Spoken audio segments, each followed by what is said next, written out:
Welcome to the overview of Chapter 1, First Principles of Economics. I'm Mr. Rodman, here to take you through it, and I'm glad you joined me for this overview. It is not perfect, I am sure of that, but I do appreciate you being patient in going through this, and I hope it's helpful. I hope you find it helpful along with your reading and working on the take-home quiz and that kind of thing. So let's jump right in. Let's start by talking about, as we did in class, the 5 key economic assumptions. This is the idea that ceteris paribus, looking at this through a lens, freeze frame everything else, freeze everything outside of the 1 or 2 key items we're taking a look at. We have to think about this in terms of how people make decisions, how people, businesses, the microeconomics, and in AP Macro, we'll look at how economies make these decisions in the macro world, but here we're looking at it through the micro lens. So keep in mind that society has scarce resources, and because of that, they have to make choices. There are unlimited wants and lots of needs, but limited resources in terms of carrying that out. So that means they have to make choices, trade-offs. That means they're choosing to do something, and they're choosing not to do a lot of other things. And those are the trade-offs. Now keep in mind, difference between trade-offs and opportunity cost. Opportunity cost is the opportunity lost. That is the second place choice. Trade-offs are second place, third place, fourth place, all of the others. And so that is key. So we also have to keep in mind that in addition to these trade-offs and this opportunity cost of the second place choice, we also are assuming that people are acting in their own self-interest, that people are doing this for selfish reasons. They're doing it for themselves. They're making a decision about where to go to lunch based on what they're interested in or based on what their very valuable friends are interested in. And so they're valuing the friend over them choosing the place for lunch. For instance, if you are choosing between Chipotle and Subway or Flippin' Pizza, and you want to go to Chipotle, but your friends really want to go to Flippin' and hang out, and you want to be with your friends. So you're making the choice that even though you want to go to Chipotle, you'd rather go to Flippin' and spend time with your friends. And that is a benefit that is greater than eating the Chipotle today. You'll probably eat that tomorrow. So you're acting in your own self-interest. You're also acting rationally. We're assuming that people are going to make choices based on rational decisions that they are making. They're weighing the costs, they're weighing the benefits, what we call the marginal cost and marginal benefit, and they're acting in their own self-interest to make those decisions that will make themselves better off. And lastly, we're going to use models or graphs in order to draw these or demonstrate these illustrations of these concepts that we're looking at throughout this chapter, and throughout this semester, for that matter. Now, we mentioned that resources are scarce, so people have to decide what is the real cost of giving something up in order to get something in return. What's the real benefit of the item that we choose, and how much am I willing to give up in order to gain what I've chosen? And a great example of that is the Chipotle Burrito Bowl, when we're trying to make ourselves better off, right? And we talked about this. What do I want on my burrito bowl? I want guac, but guac is extra. It costs almost $3 now. And so the decisions that you're making there are really based on the idea that you're willing to pay more, and if you're not, then you're not going to get the guac or the extra chicken or the extra beans or whatever the case may be. So you're making those choices on the margin. Do I get one more slice of pizza? Do I cut back on one slice of pizza? All of those decisions being made at the margin. Keep in mind, George Washington said we must consult our means rather than our wishes. We have to look at what we have and make those decisions based on those scarce resources we have available. And that includes the dollars that we have available, because we're making those decisions on the margin. Because of scarcity, not everybody gets everything they want, and so we have to make choices. We're allocating those choices. People make decisions, acting in their own self-interest, and sometimes people get left out, as we can clearly see. But those resources, let's talk about that for a second. Land, labor, capital. Think natural resources with land. You've got trees, you've got water. Think labor, you've got people, human resources. And then capital, you've got buildings and machinery and other other goods that are resources that are used to make goods that we're then going to sell. For instance, you've got refrigerators and you've got grills and all kinds of things in Chipotle, able to make that chicken, able to make the resource, the beans and all of the other resources that are in there to create the burrito bowl, the good that is then sold to you. And so without that capital, they're not able to make those burrito bowls. Think it takes money to make money. The old expression, it takes money to make money.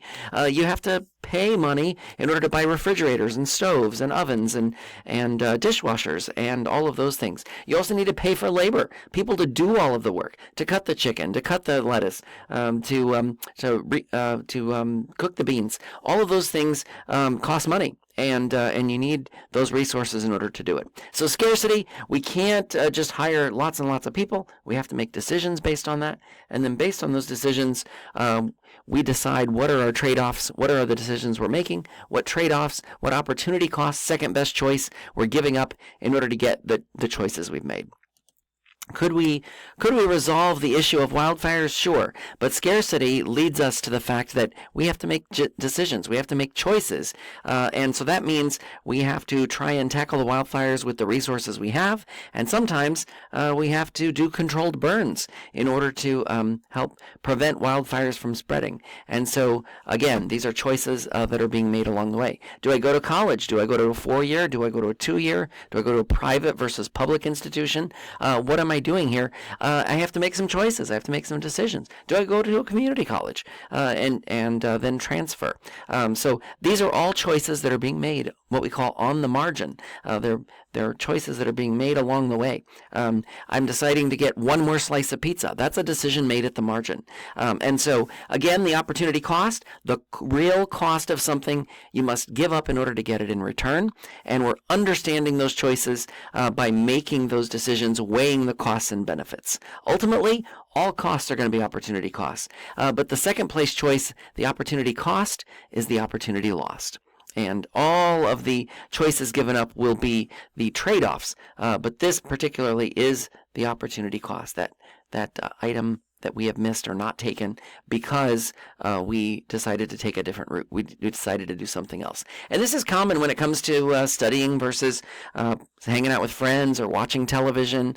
We make choices, and sometimes we make good choices, and sometimes we don't. So an hour of studying versus 2 TV episodes or watching a movie, watching the latest movie that just came out on Netflix, those are decisions made at the margin. Do I keep watching? Do I split 50-50? Do I watch for half the time and then do a half hour of studying? I have to make those decisions at the margin.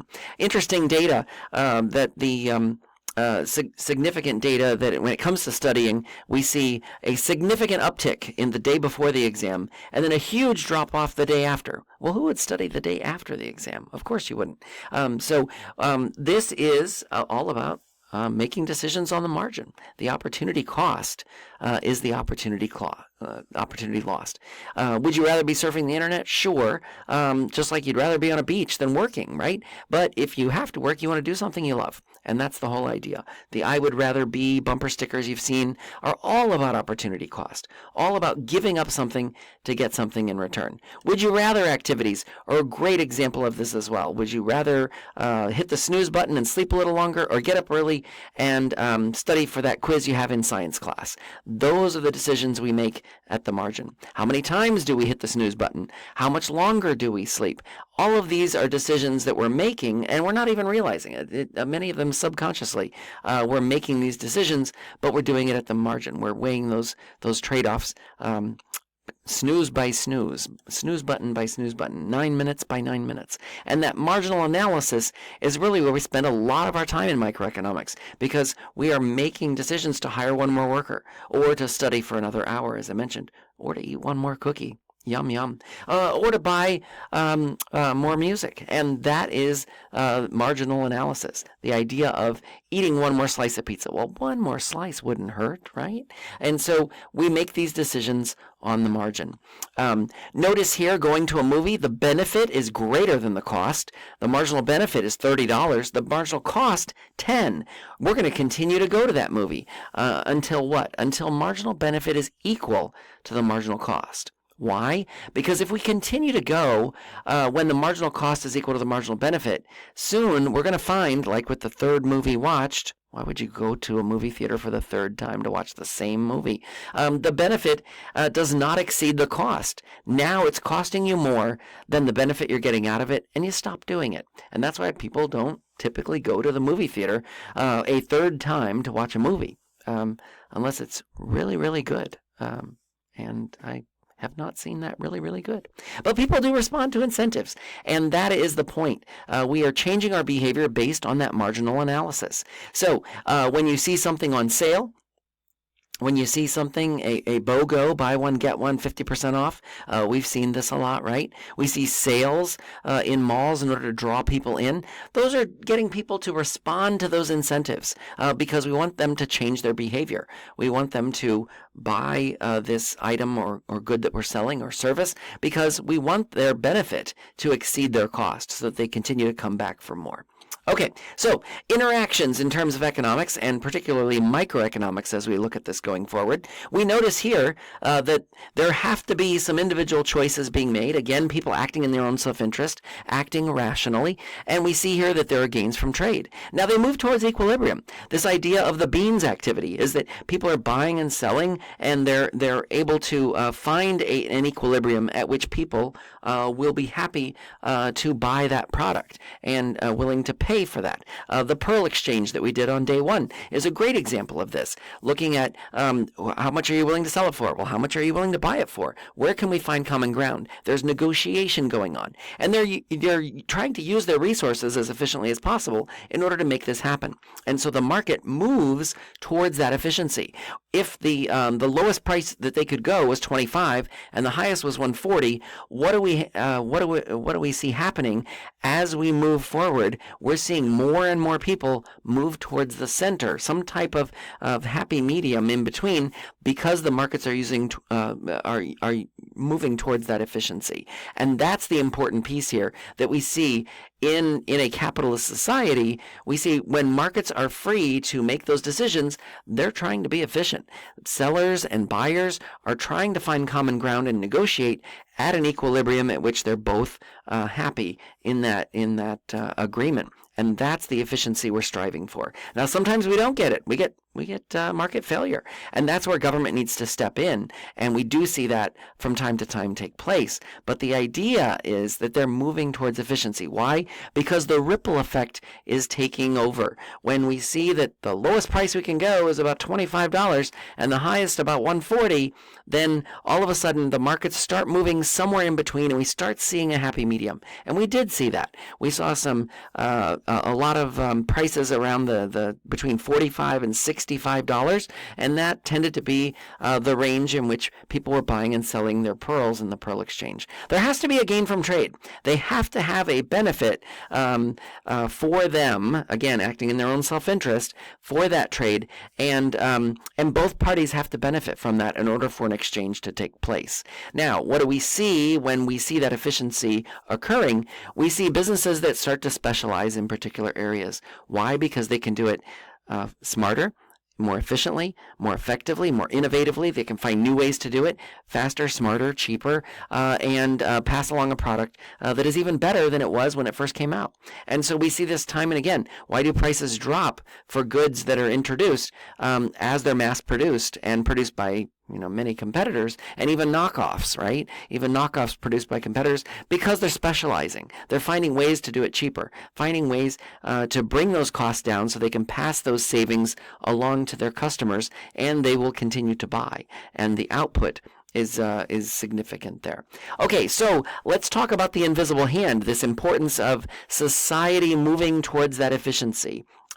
Moving towards that efficiency in the invisible hand. And we see this all the time with checkout lines, right? When a new line opens, all of a sudden there's this equilibrium that starts to take shape in which people rush toward the other line. And some people don't. Some people say, hey, I'm not going to get there fast enough. I'm going to stay right here. And if the people in front of me move, good for them, then I'm going to move up in my line, but I'm going to stay right here. And so that's the efficiency that's working out in the marketplace. That's the invisible hand at work, the equilibrium that's taking shape. So people are going to move to where they're benefiting, where they're going to be better off, or not moving because they're going to be better off right where they are.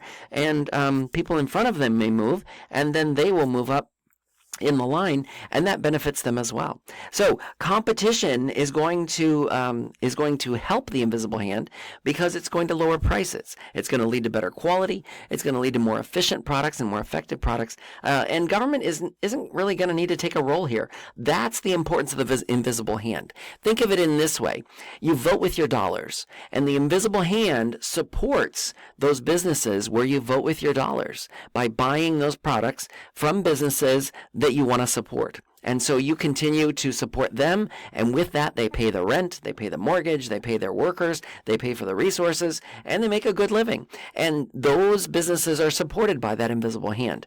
Think of it the other way though. You go to a restaurant and you get poor service, really bad quality product. You don't go back. You're voting with your dollars to not support that business. They aren't able to make payroll. They aren't able to pay their mortgage.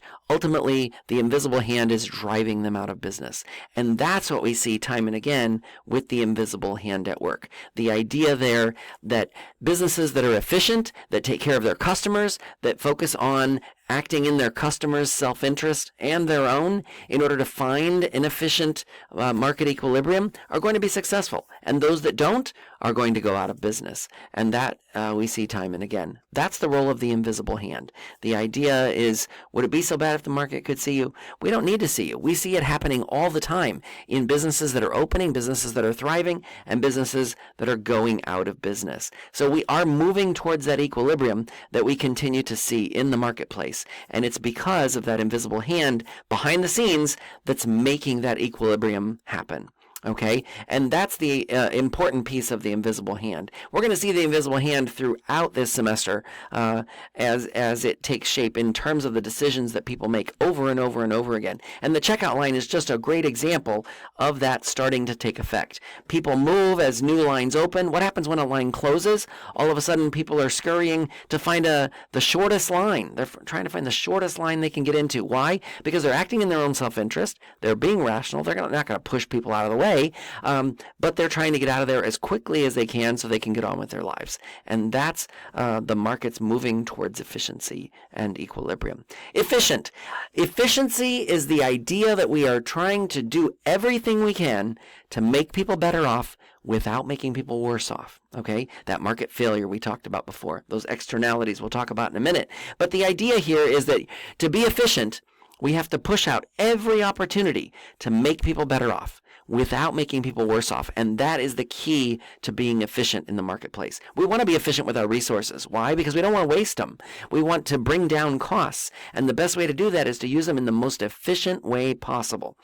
But what impact does that have on equity? Right? This is the idea, and we've all seen, the everybody watching the baseball game kind of thing, the equity and trying to make sure that everybody gets their fair share, and to make sure that what's fair is incorporated into that. And we see that time and again, this idea of efficiency versus equity. Handicapped parking spaces are a great example of equity, trying to make the situation fairer for people who have a harder time getting into the supermarket, the grocery store. And efficient, we have lots of parking spaces. We even have, drive up and they'll put the groceries in your car. During COVID, they had the lockers outside where you could at the grocery store where you could order your groceries ahead and then call them when you're there, and then they would bring them to the car. Lots of ways to be efficient without making people inefficient in that marketplace and selling more product. And that's what we see time and time again, is there is this striving for that efficiency, but trying to maintain that equity, that equitable market, to be fairer to everyone in the marketplace. So sometimes we don't have efficiency. Sometimes we have bad situations, market failures that actually occur and take place. And that's unfortunate. Sometimes when we make decisions, they aren't the best decisions. And, one of the most common ones we see is traffic, right? Traffic, gridlock, and we get enough of that in our area between the Beltway, 270, 95, all of the major highways around us. And that is inefficient. It is that market failure that we're talking about. Now, it's not an easy problem to solve, but we do need people to step in and kind of say, hey, wait a minute, this isn't going to work. Something goes wrong here. The traffic lights all of a sudden aren't working. And then you have this hot mess in the middle of the intersection. That is market failure. I mean, that is to the nth degree a significant extension of market failure. But that's market failure we're talking about. The externalities or the side effects that take place when we add highways, when we add additional homes around us, we have more traffic. When we have more traffic, we have more gridlock. And we need to find ways to be more efficient with our resources in doing that. When we look at adding more industry, we're going to have more pollution. We're going to have more problems that crop up because of that pollution. And trying to find ways to solve those problems is trying to address those market failures. But that is essentially what we're looking at in that respect. Now, we're going to tie this in to bring it home. And I did ask you to think about what type of business you could open if it could be any in the world, because this is really about micro decisions that are made by consumers and also by business owners, by businesses that are in our area. We see scarcity. They have limited resources and unlimited ones. We have resources we need to use more efficiently. We have to make trade-offs. We have to choose between items that we're going to invest in and those we aren't. And we're going to have to have opportunity costs that are opportunity lost. We're going to make those decisions on the margin. Do I hire one more worker? Do I open one more store? Do I run one more delivery truck for those pizzas on Friday night? I'm going to make those decisions on the margin. And I'm going to have incentives that I provide to customers to get them to call up and order pizzas on Sunday night and Monday night and not just Friday night. And so incentives for Monday night pizza night or Taco Tuesday or Burrito Wednesday or whatever the case may be, those incentives are to drive those customers to shop and buy your goods and services. And then how do we stay efficient in that marketplace? As the market changes, as the restaurant business continues to evolve and the newest restaurant opens down the street, how do we maintain our efficiency to keep our doors open? That is critical. So think about that in terms of a type of business that you could open. We'll talk more about that in Chapter 2. But that essentially is Chapter 1, looking at the principles of economics. I hope you found this helpful. And good luck on the upcoming quiz or test that you have coming your way. And again, give me feedback on the overview video, what you found helpful, what you didn't. I appreciate your feedback. And I look forward to living that 5 with you. See you tomorrow.